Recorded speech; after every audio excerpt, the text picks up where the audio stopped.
Thenmala check ഡാമിൽ നിന്നും 4 kilometre കാട്ടിലൂടെ സഞ്ചരിച്ചാലാണ് ചരിത്രവും കൗതുകവും ഇഴചേരുന്ന ഈ കാഴ്ച കാണാനാവുക. 3 പതിറ്റാണ്ട് മുൻപ് തെന്മല ഡാം കമ്മീഷൻ ചെയ്തതോടെ വെള്ളത്തിലാണ്ടുപോയ സായിപ്പം ബംഗ്ലാവ് വീണ്ടും പ്രൗഢിയോടെ തല ഉയർത്തി നിൽക്കുന്നു.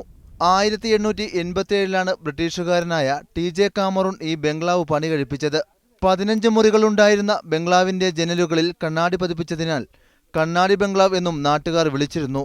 തിരുവിതാംകൂർ മഹാരാജാവ് ശ്രീമൂലം തിരുനാൾ രാമവർമ്മയുടെ അനുമതിയോടെ തുടങ്ങിയ പേപ്പർ മില്ലിന്റെ ഓഫീസായിരുന്നു ഈ ബംഗ്ലാവ്. 1972-ൽ ബംഗ്ലാവ് വനം വകുപ്പ് ഏറ്റെടുത്തു. 1984-ൽ തെന്മല ഡാം കമ്മീഷൻ ചെയ്തതോടെ സായിപ്പം ബംഗ്ലാവ് വിസ്മൃതിയിലേക്ക് കണ്ടു. അന്ന് മുങ്ങിയ ബംഗ്ലാവ് 29 വർഷങ്ങൾക്ക് ശേഷം കടുത്ത വരൾച്ചയെ തുടർന്നാണ് ഇപ്പോൾ ജലനിരപ്പിൽ നിന്ന് മുകളിലേക്ക് ഉയർന്നിരിക്കുന്നത്. ബംഗ്ലാവിനെക്കുറിച്ചറിഞ്ഞ് നിരവധി ആളുകൾ കിലോമീറ്ററുകൾ നടന്ന് ഇവിടേക്കെത്തുന്നു. ജീവിതത്തിൽ ഞങ്ങളുടെ മാത്രം ഒരു അത്ഭുതം കൊണ്ടായിരിക്കണം ഈ വരൾച്ച ഇത്രയും വന്നുകൊണ്ട് ഞങ്ങൾക്ക് കാണാനും ഇതേ കൊണ്ടൊന്ന് കണ്ട് മനസ്സിലാക്കാനൊക്കെ പറ്റിയത്. ജീവിതത്തിൽ ഇതുപോലെ വരൾച്ച ഞങ്ങളുടെ ജീവിതത്തിൽ കാണാൻ സാധിച്ചിട്ടുമില്ല. കൊളുത്തുപുഴയിൽ ഇങ്ങനെ ഒരു അത്ഭുതം തന്നെ വന്നതിൽ ഞങ്ങൾക്ക് ഭയങ്കര സന്തോഷം, കാണാൻ പറ്റിയ സന്തോഷം. വനം വകുപ്പ് സന്ദർശകർക്ക് കർശന നിയന്ത്രണം ഏർപ്പെടുത്തിയിട്ടുണ്ട്.